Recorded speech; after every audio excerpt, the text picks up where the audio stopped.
Apple is about to give you $500 million, or at least a small cut of that, at least, with their Batterygate lawsuit payments, which are about to start.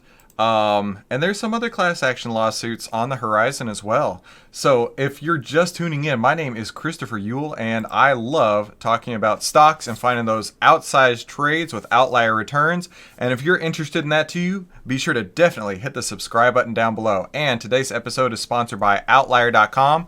Go to OVTLYR.com to find out why outliers win.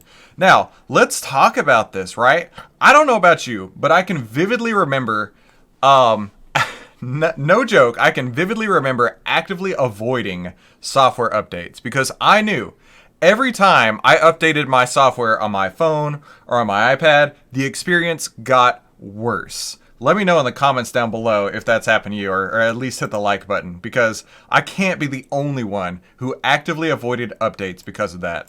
And in fact, I still have an iPad from 2015 that I use, not very often, but the battery is so bad at this point, it might last 30 minutes. It might last 30 minutes, so it has to constantly be plugged in. Now, it does what it needs to do, right? It runs the apps that I need it to, but the battery is so pathetic. And that is actually the center around this case here.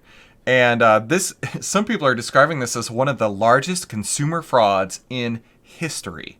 The article goes on to say that the company in 2020, Apple agreed in 2020 to pay up to $500 million over claims it purposefully suppressed the performance of certain iPhone models to address battery issues.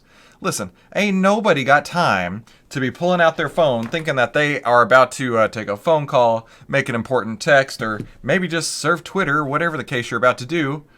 And, hey, I just got my software update last night. Oh, it looks a little bit different. That's good. And then, boom, where's all my battery, right? They actively were doing this against the iPhone owners. It goes on to say that phones were shutting down unexpectedly despite battery life of 30% or more. I can remember this happening to me. If it's happened to you, let me know in the comments down below. Rudy is here. Good to see you. April, happy Monday. Glad y'all are here live. I can vividly actually remember this. I remember holding the phone in my hand and looking at it, and I'm about to do whatever, and then it just goes black screen.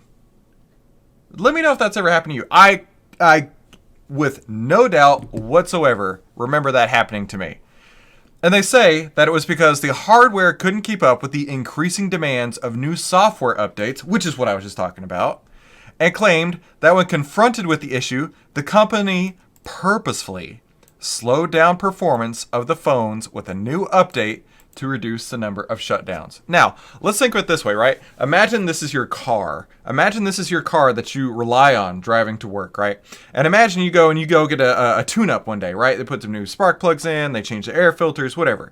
You get your car tuned up and you decide, hey, I'm going to head to work. I got a full tank of gas. I just filled up this morning, just like plugging in the battery overnight. I just filled up this morning. I'm going to drive down the road.